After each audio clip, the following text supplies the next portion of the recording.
آیا د امریکا د کورنۍ سپانسرشیپ کیسونه بند شوي دي؟ لا هم خلاص دي. السلام علیکم دوستانو، په دې وروستیو کې ډیر خلک پوښتنه کوي چې آیا د امریکا د کورنیو سپانسرشیپ کیسونه بند شوي دي که نه. د ځینو اوازو له امله خلک اندېښمن دي او نه پوهیږي چې خپل کیسونه شروع کړي او که انتظار وباسي. په دې کې زه ټول تاسو ته تشریح کوم چې تاسو څه باید وکړئ. حقیقت دا دی چې د دې کورنۍ سپانسرشیپ پروګرام لا هم خلاص دی او خلک لا هم کولی شي د خپلو خپلوانو لپاره اپلای وکړي. د امریکا د کډوالو اداره چې نوم یې US Citizenship and Immigration Service دی، اوس هم د کورنۍ سپانسرشیپ غوښتنلیکونه مني او پروسس کوي. څوک کولی شي چې سپانسرشیپ وکړي؟ که تاسو د امریکا تابعیت US سیټیزن لرئ یا گرین کارت لرونکی یاست، نو کولی شئ چې خپل لاندې خپلوانو لپاره سپانسرشیپ وکړئ. ښځه یا میړه د اول کې دي، اولادونه یعنې مجرد یا ځینې وخت متحر، دریم مور او پلار، څلورم ورونه او خویندې. د کیس پروسس وخت څومره دی؟ که چېرته تاسو اپلای وکړئ باید څومره وخت ونیسي. سپانسرشیپ کیسونه وخت د خپلوانو د اړیکو له مخې فرق کوي. ځینې کیسونه ژر پروسس کیږي او ځینې بیا څو کاله وخت نیسي. د امریکا تابعیت یعنې څوک چې امریکا دغه لري سیټیزنشیپ لري شاوخوا تر 15 میاشتو پورې، مور او پلار شاوخوا 12 یا تر 20 میاشتو پورې. که سپانسرشیپ گرین کارت لرونکی وي 18 نه تر 10 میاشتو پورې یا زیات. ورونه او خویندې کله کله 10 نه تر 20 کلونو پورې وخت نیسي. مهمه یادونه دا دی چې په دې وروستیو کلونو کې د کډوالو قوانین یو څه سخت شوی دی او د کیسونو د ارزونې پروسس هم ډېر جدي شوی دی. له همدې امله کیدای شي ځینې کیسونه لږ زیات وخت ونیسي، خو دا معنا نه لري چې پروګرام بند شوی دی. لنډه نتیجه ترې نه دا دی که چېرته د امریکا د کورنۍ سپانسرشیپ پروګرام لا هم فعال دی، کیسونه منل کیږي او پروسس روان دی. که څوک غواړي خپل خپلوان ته سپانسرشیپ وکړي، اوس هم کولی شي چې خپل غوښتنلیکونه ثبت کړي. نو د دې خاطره دا یو عامه پوهاوی ویډیو ده، دا حقوقي مشوره نه ده. تاسو کولی شئ چې هر څوک چې تاسو سپانسرشیپ کوي ستاسو لپاره غواړي چې اپلای وکړي، نو د هغې د خاطره تاسو کولی شئ چې حقوقي وکیل ته لاړ شئ، یعنې د حقوقي وکیلانو سره مشوره وکړئ. هغه تاسو لپاره ډېر مثال په ځای مشوره تاسو ته درکولی شي چې مثال تاسو باید څه وکړئ، کوم کارونه باید ترسره وکړئ، کوم ډاکومنټ ته باید تاسو ضرورت لرئ، کوم اسناد باید تاسو اوریجنل اسناد تاسو ولرئ. هغې نه وروسته تاسو کولی شئ چې په منظمه توګه د یو کس سپانسرشیپ وکړئ. که ستاسو ماشومان افغانستان کې پاتې دي، که ستاسو ماشومان ورونه دي، ستاسو مور او پلار دی او دیو د دیو غواړي چې ته پلان یې دا دی چې ته غواړي چې دیو راوړي ځان خواته امریکې ته، یعنې یونایټډ سټیټ اف امریکا یا امریکې ته راوړي، نو دغې د خاطره کوم قدم اخیستل دي، ته باید کوم کارونه وکړي، د هغوی کوم اسناد ته ضرورت دی، ستا کوم اسناد ته ضرورت دی، څومره پیسې پرې لګېږي، 100 روپۍ باید ته ورکړې، مخکې نه فیز یې څومره دی. دغه ټول هغه پوښتنې دي چې وکیل خواته چې لاړ شي اپوایمنټ ونیسي. تاسو مثال په هر ایالت کې اوسېږي، ښارونو کې اوسېږي، هلته د مهاجرت وکیلان وجود لري. تاسو کولی شئ چې هغې سره اپوایمنټ ونیسئ یا کنسلټیشن دی ورته وایي، مشوره د ورکوونکي یا مشوره دهنده، یعنې په اول کې هغه کنسلټیشن یو مشوره درته درکوي، یو عمومي معلومات تاته درته درکوي. کنسلټیشن دپاره بعضې وکیلان فری کار کوي او بعضې وکیلان دي چې 50 روپۍ یا 100 روپۍ یا 1.5 تر 200 روپو پورې تاسو نه اخلي. دا فرق کوي، هم بعضې وکیلان یې اخلي، بعضې نه اخلي. نو تاسو اپوایمنټ ته ضرورت لرئ چې کله اپوایمنټ هم ونیو، هغې نه وروسته تاسو بیا کولی شئ چې هلته دغه ټولې پوښتنې هلته وکړئ چې ورته وایي چې وکیل صاحب زه کوم کارونه باید وکړم، کوم اسناد ته ضرورت لرم، کوم شیان باید زه مخکې نه ولرم تر څو زما کیس مخته لاړ شي. نو هغې د خاطره هغه بیا ټول تا ته معلومات درته درکوي چې ته دغې ته ضرورت لرې، دغه اسناد باید ولرې، دغه اسناد باید ولرې، دغه واقعه باید ولرې، دا نکاحنامه که ماشومان د هلته پاتې نکاح خط ته ضرورت لرې، دغې ته ضرورت لرې. نو دغه ټولې پوښتنې هغه بیا درته ځواب درته درکوي. هغې نه وروسته که چېرته د هغې خبرې دې خوښې شي او تا وکته ځان دې په همغې سیستم کې چې یعنې مثال دغه کومې خبرې چې دا راته کوي، نو دغه صحیح خبره ده. نو هغې د خاطره ته بیا کولی شي چې هغې نه وروسته ورته وایې چې زه غواړم چې تا سره کار وکړم. نو هغې نه وروسته هغه بل اپوینټمنټ بیا درته درکوي چې ان پرسن دی، یعنې تا خواته غواړي. ته اول اپوینټمنټ هم تاسو کولی شئ چې زیاتره وکیلان دي چې آنلاین کار کوي. هغه اول کنسلټیشن د خاطره نه دی غواړي چې ته مثال مستقیم خواته یې لاړ شي. هغه درته وایي چې زه زنګ درته وهم، که چېرته ته په انګلیسي باندې نه پوهېږې ته باید ځان ته ترجمان ولرئ.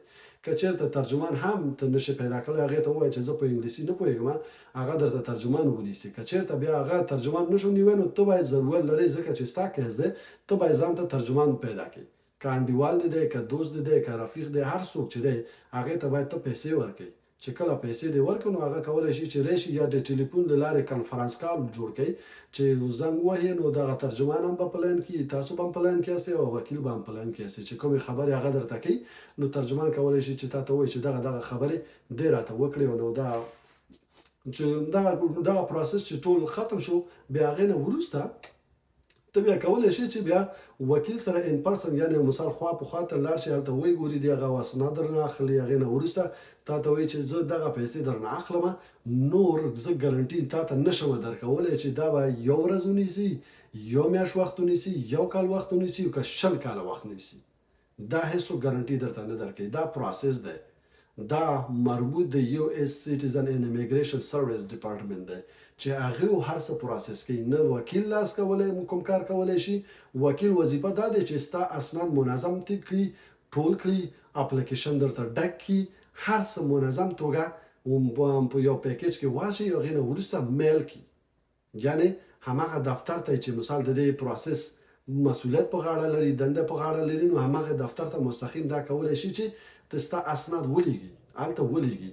نو هغې نه وروسته وکیل ته ته نشي ویلی چې ما تا ته پیسې درته درکړه او زما پیسې تا وخوړلې او دا وشو او هغه وشو. دا خبرې قطعا غلط دي دوستانو. دا مخکې نه زه تاسو ته وایم، وکیل وظیفه نه دی چې مثال ستا کیس چټک کړي. ستا د کیس چټکتیا تا پورې اړه لري. ستا د کیس چټکتیا ستا د اسنادو پورې اړه لري چې ته کوم اسناد لري، سره هم اسناد دی. آیا اسناد قوي دی؟ آیا اسناد اوریجنل دی؟ آیا اسناد کاپي دی؟ کوم شیان دی؟ دا ستا د بخت او طالع کار دی. څومره خلک دي چې ګرین کارټونو ته اپلایګانې کړي دي، خلک دي چې په نظامي بخشونو کې کار یې کړی دی چې حتی چانټۍ په خطر ممالک کې غورځولي دي او راغلي دلته بیچارهګان تر اوسه پورې هغوی ګرین کارټ ته په تمه دي. تر اوسه پورې هغې ګرین کارټونه نه دي راغلي، اسنادونه ایکسپایر شوي دي، هغه تر اوسه پورې هغې ګرین کارټ نه دی راغلی. نو هغې د خاطره هیڅوک نشي ذمهواري اخیستی چې ته ستا یو اس سی آی سره یا یو اس ډپارټمنټ سره هغه چې دا کیسونه چې د چا کوم ډپارټمنټ مربوط دی چې هغه به ستا په کیس باندې څومره وخت نیسي. نو دا ستا د کیس پورې مربوط لري، ستا اسنادو پورې مربوط لري. زیاتره افغانان دي چې زموږ او ستاسو نومونه د بچیانو د یو شی، د پلار تخلص یو دی، د بچیانو بل دی، بیا د بل د ماشومانو بل دی. په دغه کې یو اس سی آی اس افسران کنفیوز کیږي چې دا څه روان دی. آیا دا بچیان د دې اصلي دي؟ آیا دا ښځه چې دې سره واده د نکاح شوی دی دا اصلي ده؟ یا دا پیسو په بدل کې چا سره واده کړی دی؟ یا د پیسو په بدل کې دا ماشومان ځان ته راټول کړي دي؟ دې کوم کارونه کړي دي؟ دغه وخت بیا ستا کیس ځنډلی کیږي. ستا کیس ځي انډرګراوند یعنې اډمنسټریټیو پروسس ته. هغوی بیا پروسس کوي، ګوري ښه دقیق شکل باندې چې ستا هر اړخیزه توګه ستا په کیس باندې هغوی ښه ځان مطمئن کړي. د امریکا ګوره یو کار دا دی چې کار ډېر سلو دی خو منظم توګه مخته وړي. نو دغه شیان باید تاسو په یاد کې ولرئ. نو د خبره بل خواته لاړ نشي، نو د وکیل ستاسو ذمهواري نشي اخیستی چې تا دپاره زر کار وکړي. نو هېڅکله ته ویلی نشي، هغه خپل فیز اخلي، خپل کار منظم توګه اخلي. که چېرته ستا کار په منظم شکل نه مخته بیایي، ته بیا کولی شي چې نیوکه ورباندې وکړي، یا په وخت هغه کیسونه ایمیل ته ځواب نه ورکوي، په وخت کوم ایمیل چې یا میل چې د یو اس سی آی اس لخوا نه یا بل ډپارټمنټ لخوا نه راځي هغه ځواب ورته نه ورکوي. په هغه صورت کې ته بیا کولی شي چې ورباندې نیوکه وکړي. نو په نور شرایطو کې ته هېڅکله نشي کولی چې هغې باندې نیوکه وکړي.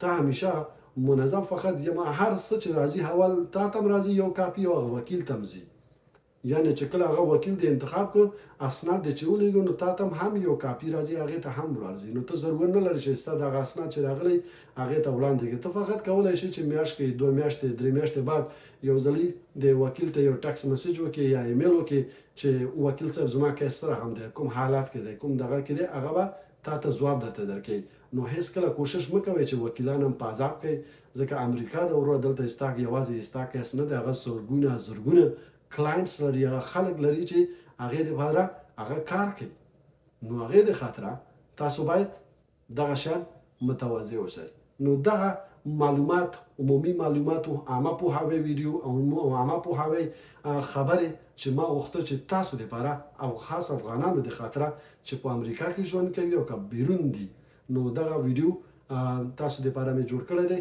عامه پوهاوی ویډیو دی که چېرته بیا تاسو غواړئ چې سپانسرشپ په اړه ډېر معلومات پیدا کړئ نو حقوقي وکیل ته مراجعه وکړئ هغه به تاسو د لپاره منظم شکل معلومات درته وړاندې کړي او هغې نه وروسته بیا غوښتل د هغې سره مخ ته لاړ شي بیا هغې سره مخ ته لاړ شه خپل ښار او ایالات کې ښار کې هر چېرته چې وځې کې هلته ډېر وکیلان دي ته کولی شي چې هغې سره بیا وغږېږې په دغه برخه کې ډیره مننه دوستانو ژوندی اوسئ که چېرته ویډیو مو خوښ شوی وي نو لایک فالو کمنټ له یاده مه باسئ نورو دوستانو سره دغه ویډیو شریک کړئ تر څو هغه دغه عامه پوهاوي ویډیو څخه یو څه برخمن شي یعنې یو څه معلومات ترلاسه کړي هغې نه وروسته هغه کولی شي چې دغسې حالاتو څخه مخ ته لاړ شي او خپل اپلایګانې شروع کړي بیا هم ډیره مننه په خدای مو سپارم ژوندي اوسئ تر بله ویډیو پورې زه صدام حسین ستاسو چوپړ ته حاضرېږم په خدای مو سپارم السلام علیکم ورحمت الله وبرکاته امروز معلومات مهم آیا قضیه های اسپانسرشیپ خانوادگی امریکا بسته شده یا هنوز باز است. السلام علیکم دوستان گرامی. در این اواخر بسیاری از مردم میپرسند که آیا قضیه های اسپانسرشیپ خانوادگی امریکا بسته شده است یا به دلیل برخی شایعات مردم نگران شده است و نمیدانند که آیا باید قضیه خود را شروع کنند یا منتظر بمانند. حقیقت این است که برنامه اسپانسرشیپ خانوادگی هنوز باز است و مردم هنوز می توانند برای اعضای خانواده خود درخواست بدهند. اداره مهاجرت امریکا یعنی USCIS یا US Citizenship and Immigration Service هنوز هم درخواست های اسپانسرشیپ خانوادگی را میپذیرد و در حال بررسی و پروسس آنها است. چه کسانی می توانند اسپانسرشیپ کنند؟ اگر شما شهروند امریکا یا US Citizen هستید یا گرین کارت دارید می توانید برای اعضای زیر خانواده خود اسپانسرشیپ کنید. همسر، یک فرزند مجرد و در بعض موارد متأهل، پدر و مادر، برادر و خواهران. زمان پروسس قضیه ها، زمان رسیدگی به قضیه های اسپانسرشیپ بسته به نوع رابطه خانوادگی متفاوت است. بعد قضیه ها سریعتر بررسی می شوند و بعد دیگر چندین سال زمان می گیرد. همسر شهروند امریکا حدود 11 تا 15 ماه، پدر و مادر حدود 12 تا 20 ماه، اگر اسپانسر گرین کارت داشته باشد 18 تا 30 ماه یا بیشتر. برادران و خواهران گاهی 10 تا 20 سال طول می کشد. نکته مهم: در سالهای اخیر قوانین مهاجرت کمی سخت‌تر شده است و روند بررسی قضیه ها نیز جدی‌تر انجام می شود. به همین دلیل ممکن است بعد قضیه ها کمی بیشتر زمان بگیرد، اما این به این معنی نیست که برنامه بسته شده است. نتیجه کوتاه: برنامه اسپانسرشیپ خانوادگی امریکا هنوز فعال است. قضیه ها پذیرفته می شوند و روند بررسی ادامه دارد. اگر کسی می خواهد برای اعضای خانواده خود اسپانسرشیپ کند، هنوز هم می تواند درخواست های خود را ثبت کند. اگر شما قضیه اسپانسرشیپ دارید یا قصد درخواست دارید، سوال خود را در بخش کامنت بنویسید تا معلومات بیشتر به شما شریک ساخته شود. دوستای گرامی، این یک معلومات عامه بوده و شما میتونید که یعنی معلومات ایجی نیست، هدایت حقوقی نیست. شما باز میتونین اگر وکیل میگیرید یا میخواهید که اسپانسرشیپ را پیش ببرید، شما باید همراه اتورنی یا ایمیگریشن سرویس اتورنی همراه از اونا صحبت کنید و اونا میتونن که بر شما چی داشته باشن، راهنمایی داشته باشن. دیگه اون موارد باز میتونن که شما چه کنین، هر سوالی که داشته باشید میتونین که همراهشان مطرح کنین. این یک آگاهی عمومی است که من برای شما جور کردم و شما باز میتونین که با کسی که وکیل است و بخش امیگریشن پیش میبرد، شما میتونید همراه از اونا در موردشان صحبت کنید و سوالای زیادی داشته باشید که باید شما چی کاری انجام بدید. تشکر. اگر ویدیو خوشتان آمده باشه میتونید که با دوستان و رفیقانتان شریک کنید تا اونا هم از این آگاهی عمومی برخوردار شوند. تشکر. سلام علیکم.